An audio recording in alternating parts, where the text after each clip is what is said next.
Qué gana de quedarnos en casa, ¿no? ¿Tenías ganas de quedarte en tu casa? Este programa este es un nos acompañó. Se pueden sacar los barbijos. Bueno, podemos sacar los barbijos. Se pueden sacar los barbijos. En lo personal, estamos todos vacunados. En el caso COVID, en el caso nuestro, además tuvimos la vacuna de haber tenido. Yo no. Superado la COVID. Pero tengo 3 vacunas. 3 vacunas. Todos tenemos 3 vacunas. Que el Estado argentino logró organizar y dar aun cuando nadie creía en eso. Es un reconocimiento que efectivamente yo lo hice y lo vuelvo a hacer. La decisión de Alberto de tomar las vacunas de Sputnik cuando nadie, absolutamente nadie lo bancaba, en soledad, a mí particularmente me pareció brillante. Bueno, a mí me salvó la vida. Sí. Si no tuviéramos las 3 vacunas. No, realmente... Entonces, ahora discutamos del fondo, pero hay que hacer en este marco. Yo no tengo duda de la importancia de... Bueno, y muestra lo que es tomar decisiones con convicción aún contra la corriente. Exactamente. Fue tremenda la presión que hubo para que no se tomara esa decisión. Y el presidente la tomó y acá estamos. El sistema sanitario no colapsó y se salvaron muchas vidas. Lamentablemente no hubo la misma suerte para tantos otros. Pero... Bien, 11 y 11 minutos, arrancamos el conversatorio aquí con Amado y con Artemio, estamos en vivo, semana muy intensa, jornada muy intensa en el día de ayer.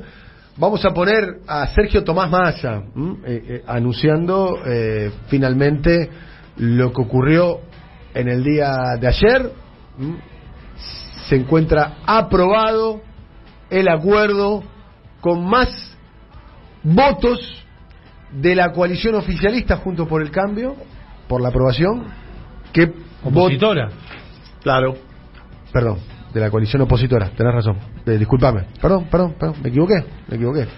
La coalición opositora, Juntos por el Cambio, como aportó más votos que la coalición. Se entendió. Oficialista. Perdón, fue un lapsus, fue un fallido. Se cierra la votación.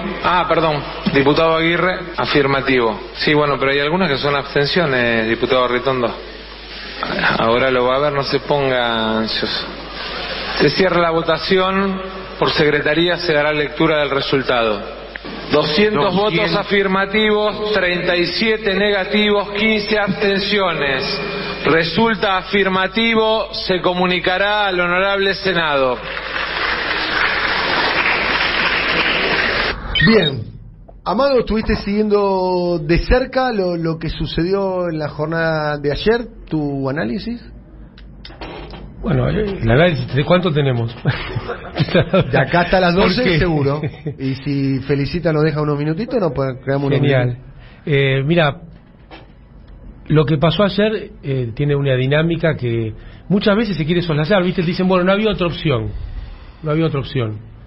Me parece que las opciones no existen, se construyen o no se construyen.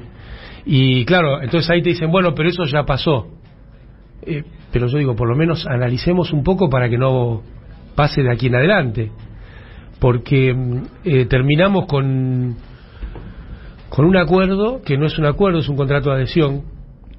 ¿Qué diferencia hay entre una cosa y la otra? Que no se negoció nada. Por eso el ministro Guzmán sale de galera y bastón en su traza de esta discusión, ¿no? Te dicen no hay reformas estructurales, Amado. Te dicen no hay reforma previsional, mira, laboral. Yo te diría, cuando te plantean que va a aumentar la edad de jubilatoria, ya hay una reforma estructural. Y cuando te plantean la cuestión fiscal, encierra implícitamente algunas reformas estructurales que lo vamos a ir viendo lamentablemente en los días que vienen. Salvo que llame Peckerman. ¿Salvo qué? Que llame Peckerman. ¿Qué quiere decir salvo que llame Peckerman? Salvo que el gobierno esté dispuesto a hacer las otras reformas estructurales, aumentar los tributos a los que realmente tienen que contribuir y tienen que pagar lo que se llevaron. Esa sería la única manera de convertir este acuerdo en virtuoso.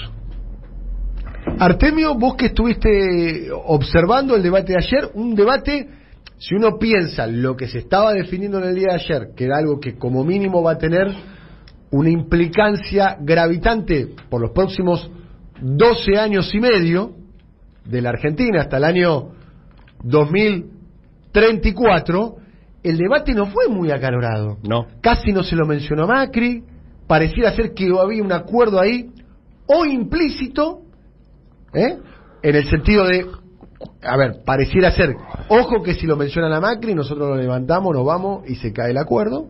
Pareciera ser que esa fue como una medida, y explícito en el sentido de que se cayó el artículo número 2, donde estaban las especificaciones, y había un pequeño parrafito, un poco difuso, hay que decirlo, donde hablaba de la responsabilidad del macrismo en términos judiciales. Sí.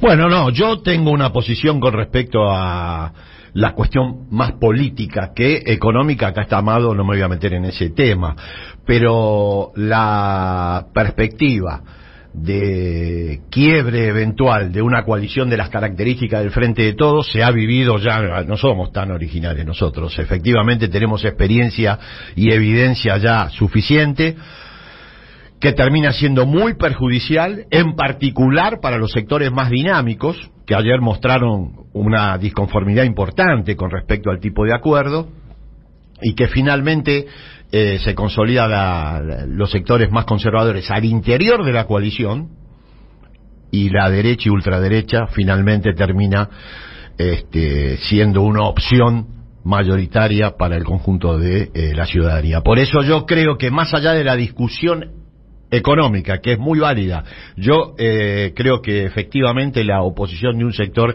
de los diputados al acuerdo abre la perspectiva de buscar nuevos equilibrios en una coalición que efectivamente lo requiere. No podemos pretender que el tipo de equilibrio que llegó hasta este momento y produjo este efecto sea el que se perpetúe en el tiempo. Hay que cambiarlo. Los que tienen voces disidentes tienen que estar incorporados al sistema de decisiones sí o sí, porque si no, no funciona esto. Ahora, preservar la unidad, porque la alternativa, no porque se me ocurra a mí, lo que ha mostrado la evidencia es que es una alternativa conservadora de derecha, dura, muy complicada. Bien, yo traigo el recuerdo, lo hablábamos temprano con Eve, para mí, en mi pequeño aporte con mi capacidad de observación, que quiero reconocer es bastante limitada, pero para mí hay algo, hay un spray de la historia, de la historia parecido a la discusión que se dio en el año 87, después de los episodios de Semana Santa, cuando hay un intento de golpe militar, y Alfonsín va a Campo de Mayo, vuelve, dice la casa está en orden, héroe de Malvinas, sí. Había una masa crítica ahí que se había movilizado, manda a la gente a la casa, y después se impulsa una ley que establecía el nivel de responsabilidades en la represión, que es la ley de obediencia debida, y en aquel momento, yo tenía 17 años, digamos, después me puse a leer en estos días para reconstruir el clima de época, en aquel momento el discurso era, no había otro camino, era eso o el golpe. Entonces imagínate, si a vos te dicen, la democracia con sus limitaciones, con el que ya empezábamos con la frustración de que sabíamos que no se iba a comer, no se iban a curar, no se iban a educar con la democracia, que iba a tener sus límites, era eso o que vuelvan los milicos. Imagínate, era una extorsión enorme. Estamos hablando de 87, el recuerdo de los militares estaba. Sí, el discurso de lo posible de Alfonsín era eso, teníamos que vivir entre dos golpes de Estado, el que se había producido y el que vendría si no se hacía. Y hubo ahí un acuerdo bipartidario. ¿Sí? Ahí hubo un acuerdo bipartidario. Se logra esa mayoría para vivirse de vida con el PJ y el radicalismo en aquel momento bastante constituido. Y hubo un repliegue de los sectores juveniles más dinámicos del radicalismo. No, fue el principio del fin de Alfonsín. Claro.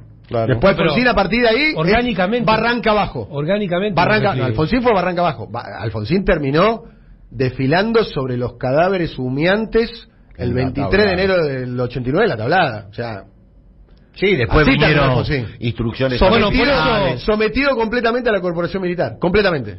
Por eso cuando se analiza esto, igual tuvo el gesto, la corporación le pidió el indulto y Alfonsín no se dio. Tuvo un límite. Igual, por eso cuando se discute hoy está bueno el telón de fondo que le ponés, porque es la misma morfología en otro tema.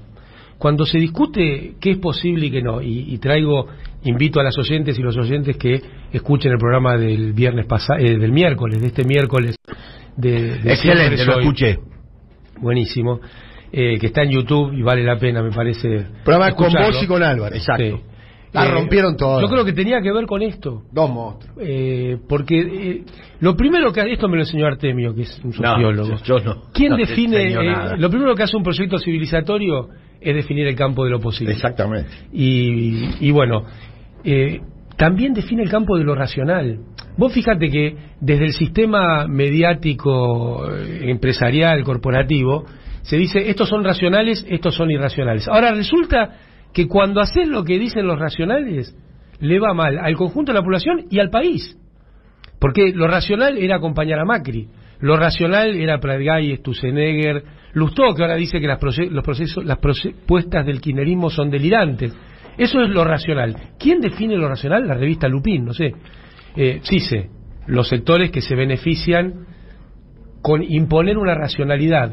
Porque acá lo racional sería hacer un shock distributivo, lo racional sería poner en marcha el crédito en pesos para la producción en el mercado interno, lo racional sería asignar cada vez más fondos al presupuesto público a las jubiladas y jubilados, lo racional sería sostener un proceso de obra pública creciente porque hace falta infraestructura en Argentina. Entonces, lo racional sería tener subsidios a las tarifas que permitan que las tarifas sean a la vez de acceso universal y fuente de productividad y de competitividad del entramado productivo argentino. Entonces, vos fíjate que en la definición de lo racional o lo irracional no es una cuestión abstracta y objetiva, es una cuestión subjetiva, pero se política. construye un sentido común. Claro, pero es el sentido de la clase dominante permeando por todos los aparatos posibles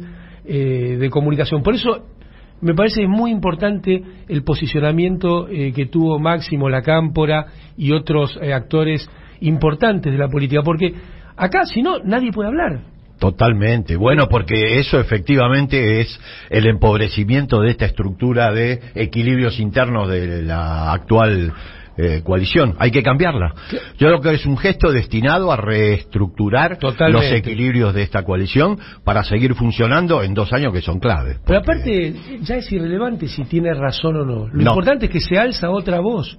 Y que se alza de una forma de descripción de lo que está sucediendo, de análisis de lo que está sucediendo, de propuesta hacia adelante. Nosotros hace 2 años venimos humildemente en este programa diciendo cosas que aparecen, lo vienen aparecen marcando, vos y Artemio lo vienen marcando, que aparecen en el documento de aquellos que votaron en contra ayer. Entonces, Rulo, que no está acá, pero forma parte del equipo, y yo puedo tener matices con Rulo, pero es un amigo y un compañero, y estamos en la misma trinchera. También viene marcando, por caso viene marcando el superávit fiscal del 2019, el fiscal no, el comercial del 2019, 20 y 21. Pero escúchame las incongruencias de los racionales. Te dicen que Argentina va a pagar la deuda con el crecimiento y le ponen un tope al crecimiento en el acuerdo. ¿Y cuál es la racionalidad de esa explicación de Guzmán?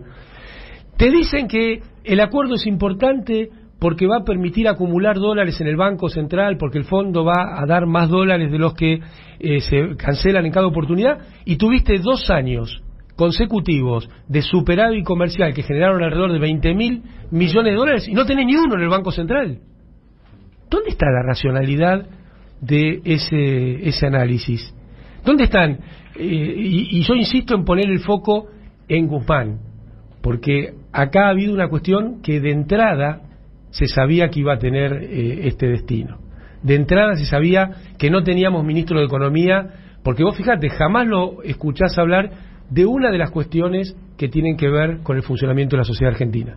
Bien, estamos aquí con Amado y con Artemio en el conversatorio